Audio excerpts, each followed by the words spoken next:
tried it, and she got one son in, and then the next year tries to get the other, and it doesn't work. So the But it's school worked that for I'm your actually, family the thus school far. that I'm actually going to now is closed. It's a Right. closed campus. I understand. My daughter got in last year, To and I answer your feel like question- I barely made it. To answer your question, it works for us now when we know that we're in. It's the most stressful thing leading up to it, and we know that we have a 2-day notice where our 2 children could be told, now you have to go to ISD in the middle of the school year. So it works for now, the preference is. One more question. How many consecutive years have you received that transfer? 2. You've been Our son transferring has in been for 2 years? 2 years, and our daughter 1 year. Okay. Thank you. Thank you. Chris? I wanted to follow up on just the transfer questions because I know we have policy here and I want to make sure I clarify. The revocation of a transfer can happen with 2 days notice, or it can only happen at the end of the school year? So actually, the law states that a revocation of an out-of-district transfer can only occur. There actually is no revocation anymore. It's just a non-renewal. So we cannot revoke and do not revoke during the course of the school year. But at the end of the school year, should the capacity exceed what we're able to accommodate, their transfer could get non-renewed for the next school year. That's actually a recent And legislation. Nottingham is eligible for transfers at this time, is that correct? Nottingham is not capped. That is correct.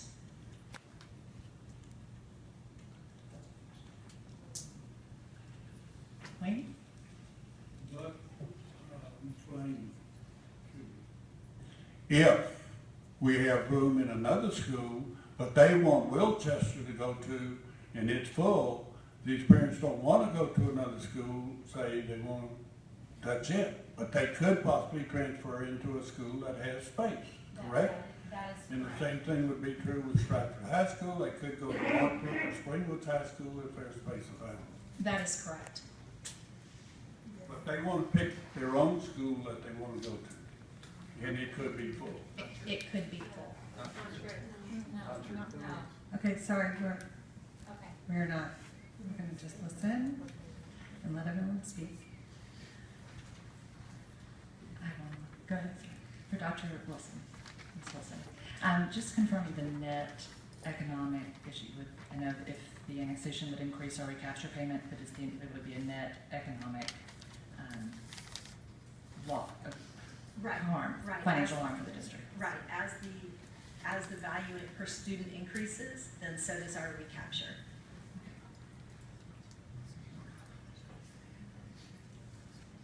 Catherine, you have a question? Can I ask another transfer question?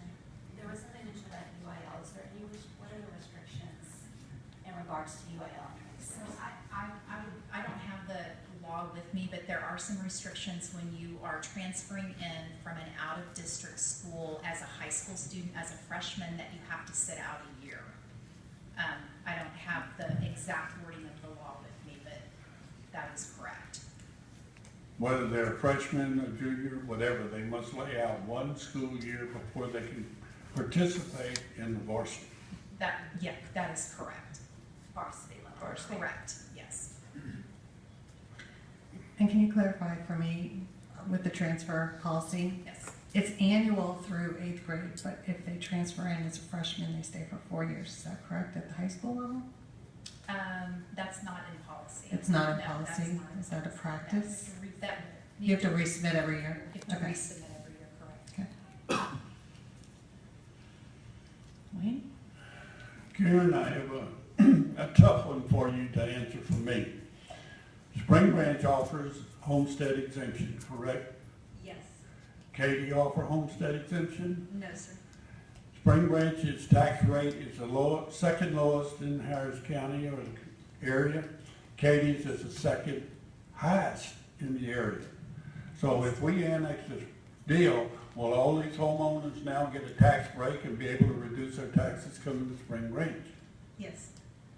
So that's another good thing for the subdivision 2 and 3. If we annex them, their taxes will drop.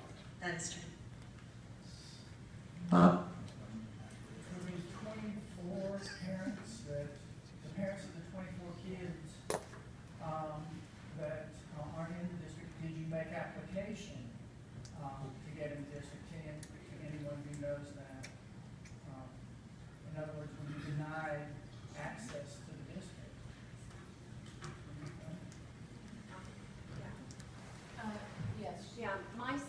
attended Rummel Creek 2 years ago. And I applied for my daughter. He was granted the transfer the following year, which would have been his 3rd grade year this past year. When I applied for my daughter who was entering into kindergarten, they could not transfer her with the numbers or whatever, and I was told they could be revoked. When I signed off, they told me at any time during the year, if the numbers at Rummel Creek got too high, my kids would be the first ones out. The principal, actually, Nancy Harn, said that to me. So we ended up going back to Katy ISD because I didn't want my 2 children in 2 separate districts. What about the elementary school closest to Thornwood 2 or 3? That's in At that time, I just didn't want to keep moving my children all around.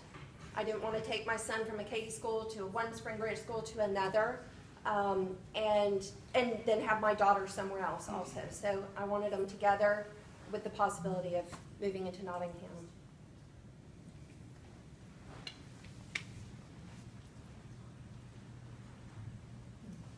Any other questions? I just want a clarification on what you said about Katy ISD trustees having to sign the petition for us to accept the petition. Is that? That's how they would override the ratio calculation. That was the method. That is the method for them to override the calculation, is for them to sign the petition, which they did not. So the calculation does supersede other considerations? That's our understanding of the May I code. rebut? Sure.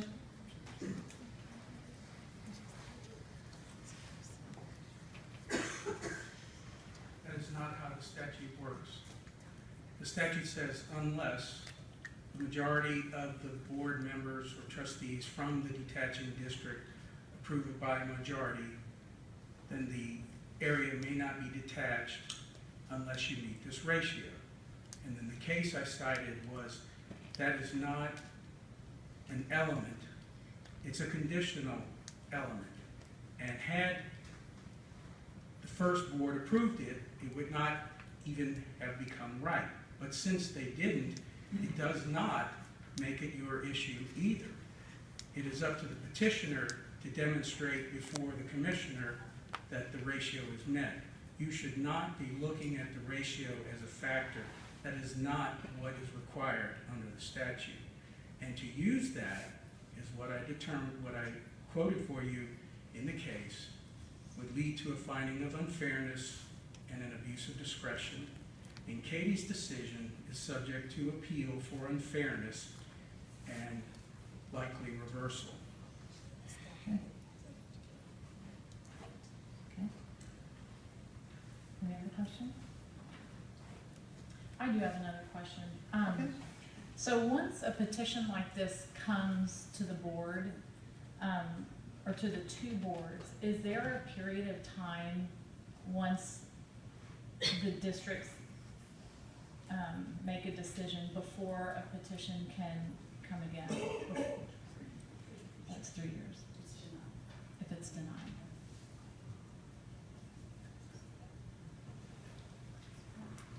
Bob? Yeah, I've got a question. It begs to be answered, or asked and answered.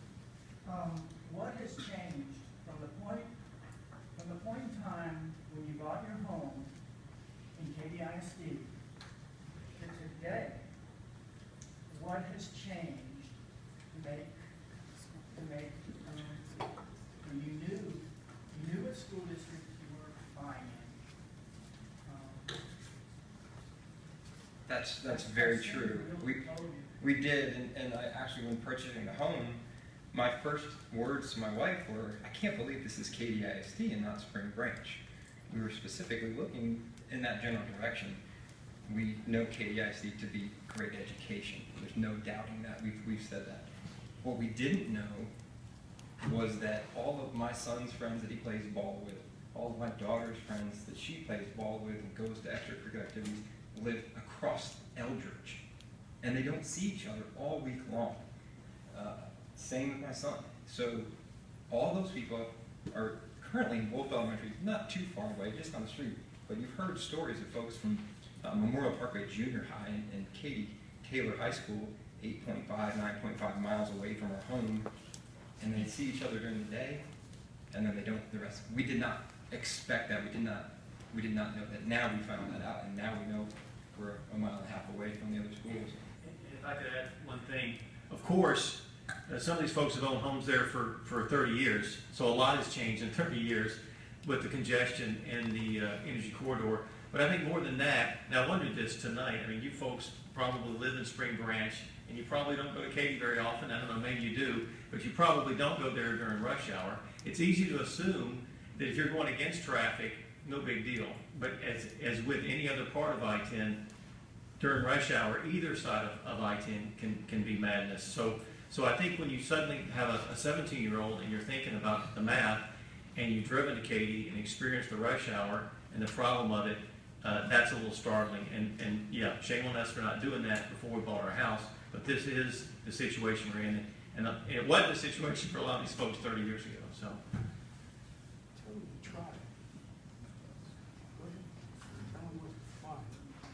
My name is James Zapata, and I'm at 15103 Camelback, and I did sign the petition. To answer your question, what's changed since we bought our home is we had 3 wonderful children. So we had 0 going in, and now we have 3 children, a short 5 years later. But to your point is, it's not, okay, yes, our high school children can, yes, they can all drive, and we're all scared whether they drive, half a mile down the road or 7 miles down the road. My concern is more the middle school students, and to your point, God forbid they forget lunch or their lunch money or homework. And or my wife, who stays home with our wonderful children, if she's got to drive and deliver, lunch money or what have you, it's an hour-and-a-half round trip just to deliver lunch money. And so that's my concern. And I don't want my children on the road. I don't want my wife on the road for during that period of time. So I hope that answers your question. So thank you. Thank you.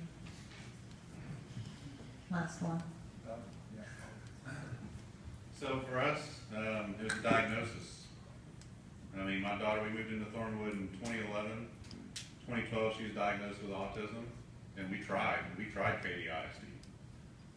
We tried to talk to Spring Branch about letting her come in and take advantage of some of the programs that were closer to us. It just wasn't possible. We did the ECEC program. We had great teachers out there. We had a lot of good things to say about what Katy ISD provided for us that one year we were there. The problem is the next year, they moved that program. They canceled it for 4-year-olds at that point. And the other school that they were wanting to move us to was further away or just as far as the school that we were going to when we were at ECEC. That's the biggest change. And everything we do is in the neighborhood there. And, we love to be able to, the parish school is where she's at now. I don't know if anybody's familiar with the parish school, but it's at the Beltway in Hammerley. So it's well within the area. And the reason we did that, I mean, trust me, I don't like paying $25,000, $30,000 a year to send my daughter to school. That is the best thing for my daughter. She's made leaps and bounds progress during those years she's been at parish. I think she could have the same advantages as Spring Branch. We talk to folks that have kids at Spring Branch. To be able to pull my child out of that school and send her with kids that she's currently involved in church activities, through ball programs, we're trying to involve her more in the community. That's part of her therapy, is to be involved in the community. That's the only way that we can keep her in the mix and to keep progressing the ways that she has. Okay, thank you. Any other questions? Okay, we'll now instruct the board members regarding the procedure for reaching a decision in this. The board, having heard the case, will now consider the educational interests of the students residing and future students expected to reside in the affected territory and in the affected districts, and the social, economic, and educational effects of the proposed boundary change. Before that, we're going to just adjourn to closed session under Texas Government Code 551.071 to consult with our attorney on matters allowed by the law, just for clarification and progress. The time is now 8:17 p.m.